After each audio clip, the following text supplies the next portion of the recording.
Hello दोस्तों, कैसे हैं आप सब लोग। तो आप सभी ने मेरा वाइट सॉस पास्ता और टोमेटो पास्ता बहुत ज़्यादा पसंद किया है और मुझे बहुत सारे व्यूअर्स के कमेंट आए कि कनक हमें और भी टाइप के पास्ता और फ्लेवर्स बताएं। तो आज मैं आपके लिए लेके आई हूँ बिल्कुल मसालेदार चीज़ पास्ता, जिसे बनाने में बहुत ज़्यादा समय नहीं लगता है, बहुत ज़्यादा इंग्रेडिएंट्स भी नहीं लगते, लेकिन इसका जो फ्लेवर आता है ना टमाटर और चीज़ का, बहुत ही बढ़िया होता है। तो चलिए शुरू करते हैं। तो इसे बनाने के लिए सबसे पहले हम पानी गरम करने के लिए रखेंगे। तो यहाँ पे मैंने करीबन 6 से 7 कप पानी रखा है बॉईल होने के लिए।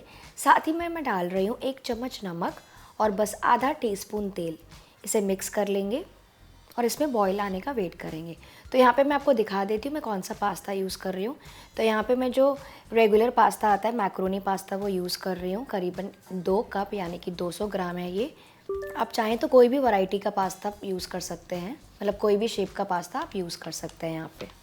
तो अभी पानी में भी अच्छा सा उबाल आ गया है। इस पास्ता को इसमें डाल देंगे उबलते हुए पानी में और इसे बॉईल होने देंगे करीबन 6 से 7 मिनट के लिए, या फिर जब तक ये 80% तक के पक ना जाए। वैसे पैकेट्स में भी बॉईल करने के सारे इंस्ट्रक्शंस लिखे होते हैं, तो आप जो भी शेप का पास्ता यूज़ कर रहे हैं उसके हिसाब से आप अपना पास्ता यूज़ कर सकते हैं, क्योंकि हर शेप के पास्ता को थोड़ा सा अलग अलग टाइम लगता है। तो करीबन 7 मिनट के बाद ये मैक्रोनी पास्ता अच्छे से बॉईल हो गई है। मैं आपको दिखाती हूँ अपने हाथ से। ये देखिए, मैं आपको फोक से भी तोड़ के दिखाती हूँ। इसमें अभी भी हल्की सी कसर बाकी है, बस हमें ऐसा ही पास्ता चाहिए क्योंकि हम बाद में भी इसे पकाएंगे ना, इसीलिए। तो इस समय हम पास्ता को छान लेंगे। छानने के बाद इसके ऊपर से हम डाल देंगे थोड़ा सा और ठंडा पानी, ताकि अपनी ही गर्माइश में पकना बंद हो जाए। और उसके बाद इसे ऐसे साइड में रख देंगे और इसे हल्का सा फैला देंगे। नेक्स्ट एक पैन में या फिर कढ़ाई में हम ले लेंगे 1 टेबलस्पून तेल और साथ ही मैं यूज़ कर रही हूँ 1 टेबलस्पून मक्खन भी, इसको बहुत ही अच्छा सा फ्लेवर देने के लिए। जैसे ही गर्म हो जाएगा उसमें हम डालेंगे 1 प्याज, जिसे मैंने ऐसे बारीक काटा है। इसे थोड़ी देर पकाएंगे और साथ ही में मैं डाल रही हूँ 2 हरी मिर्ची बारीक कटी हुई और 2 टीस्पून अदरक लहसुन का पेस्ट। आप चाहें तो यहाँ पे अदरक लहसुन को बारीक काट के भी डाल सकते हैं, उससे भी बहुत ही बढ़िया फ्लेवर आता है पास्ता में। तो इसे 3 से 4 मिनट तक के पकाएंगे, जैसे प्याज अच्छे से गुलाबी हो जाए और थोड़े से सॉफ्ट हो जाए। पर ध्यान रखिए, इसे बहुत ज़्यादा डार्क बिल्कुल भी नहीं करना है। तो करीबन 3 से 4 मिनट हो गए हैं, प्याज अच्छे से सॉफ्ट हो गए हैं, अदरक लहसुन का कच्चापन भी निकल गया है। तो इस समय हम डाल देंगे सारी वेजिटेबल्स जो हम यूज़ कर रहे हैं। तो आज मैं इसमें डाल रही हूँ आधा गाजर ऐसे कटा हुआ, फिर मैं यूज़ कर रही हूँ आधा कैप्सिकम, थोड़े से बॉइल्ड कॉर्न्स और 8 से 10 बीन्स जिसे मैंने ऐसे बारीक काटा हुआ है। और इन सारी चीज़ों को अच्छे से मिक्स करके पकाएंगे बस 2 से 3 मिनट के लिए, जैसे वो हल्की सी सॉफ्ट हो जाए। इसे ओवर कुक बिल्कुल भी नहीं करना है। आप चाहें तो यहाँ पे कोई और भी वेजिटेबल्स यूज़ कर सकते हैं जो भी आपको पसंद हो। तो आप चाहें तो यहाँ पे मटर यूज़ कर सकते हैं, मशरूम्स यूज़ कर सकते हैं, गोभी यूज़ कर सकते हैं, और आप चाहें तो चिकन के पीसेस भी यूज़ कर सकते हैं। छोटे छोटे काट के डाल दीजिए इस स्टेज पे, तो चिकन के पीसेस भी अच्छे से पक जाएंगे। और आपको इसमें से जो वेजिटेबल पसंद नहीं हो वो आप निकाल सकते हैं। तो ये सब्जियां भी अच्छे से पक गई है, मतलब ये पूरी तरह से नहीं पकाना है, ये अच्छे से सॉफ्ट हो गई है। तो इस समय हम डाल देंगे टोमेटो का प्यूरे।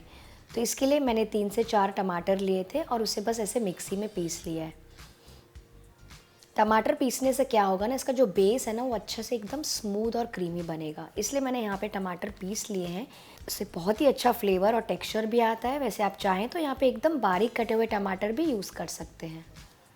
इसे भी 3 से 4 मिनट तक के लिए पकाएंगे, जैसे इसका कच्चा फ्लेवर निकल जाए। और साथ ही में मैं इसमें डाल रही हूँ थोड़ा सा पानी, जो मिक्सी में टमाटर बचे थे ना उसी में मैं से पानी डाल के मैंने थोड़ा चला लिया और वो पानी मैं यूज़ कर रही हूँ। तो इस समय इसको ढक के पकाएंगे लो मीडियम फ्लेम पर करीबन 3 से 4 मिनट के लिए, या फिर जब तक ये टमाटर थोड़े से कम ना हो जाए और साइड में से थोड़ा सा तेल ना छूटने लगे।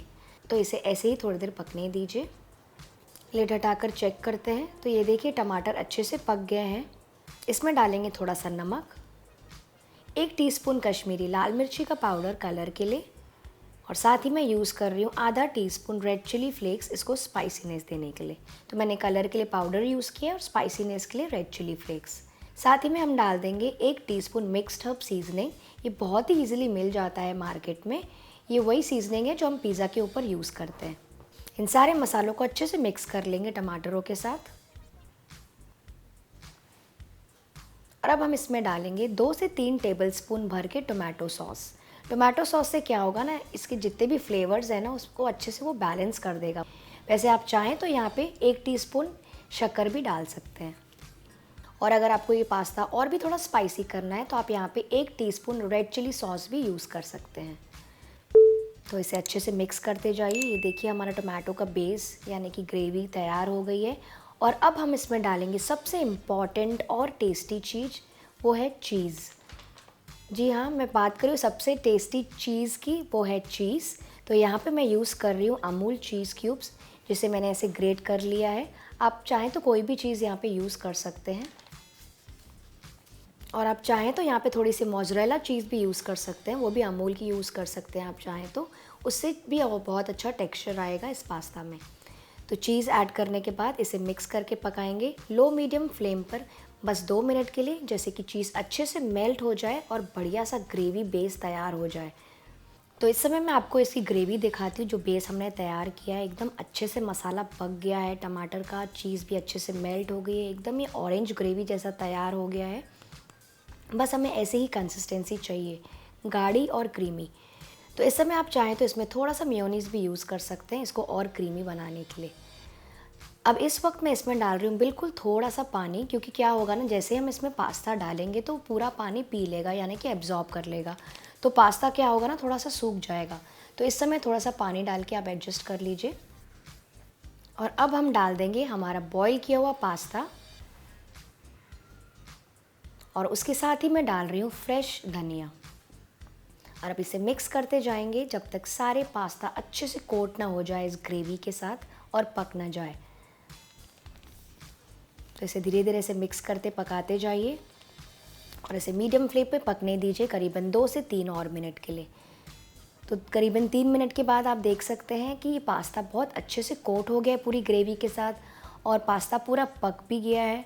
और इसका एक एक पास्ता ना दिख रहा है, ये देखिए मैं आपको सामने से दिखाती हूँ। इसका एक एक पास्ता एकदम अलग अलग दिख रहा है, क्योंकि हमने इसे सिर्फ 80% तक के ही पहले बॉईल किया था और उसके बाद हमने यहाँ पे इसको ग्रेवी में भी पकाया है। वरना क्या होगा ना, अगर आप पहले इसे बहुत ज़्यादा बॉईल कर देंगे और फिर इस ग्रेवी में और पकाएंगे ना, तो आपका पास्ता पूरा ओवर कुक होकर टूट फूट जाएगा और फिर वो खाने में मज़ा नहीं आता है। तो बस इसे बहुत ज़्यादा बिल्कुल नहीं पकाना है। पास्ता बिल्कुल अच्छे से पूरी तरीके से पक गया है 3 से 4 मिनट के बाद। आप चाहें तो यहाँ पे टेस्ट करके सारे सीजनिंग और सॉसेस एडजस्ट कर सकते हैं अपने हिसाब से। तो ये गर्मा गर्म मसाला चीज़ पास्ता तैयार है परोसने के लिए। ये बहुत ही डिलीशियस और क्रीमी दिख रहा है, ये देखिए। बस क्या करना है, इसको गर्मा गर्म परोसेंगे। आप चाहें तो इसको परोसने के बाद थोड़ा सा ऊपर से और चीज़ ग्रेट करके डाल सकते हैं। तो थोड़ा सा और चीज़ ग्रेट कर लीजिए इसको और यमी बनाने के लिए। ऊपर से डालेंगे थोड़े से और हर्ब्स यानी कि red chilli flakes, mixed up seasoning और बस थोड़ी सी धनिया, और इसे एंजॉय कीजिए एज अ स्नैक या फिर बच्चों के टिफ़िन बॉक्स के लिए। आई एम श्योर ये आपको ज़रूर पसंद आएगी। और हाँ फ्रेंड्स, अगर आपको आज की रेसिपी रियली में अच्छी लगी तो इसे लाइक, शेयर और सब्सक्राइब करना ना भूलिएगा, मुझे और प्रोत्साहित करने के लिए। मैं आपसे मिलती हूँ अगली रेसिपी में, तब तक अपना ख्याल रखिए। Bye bye.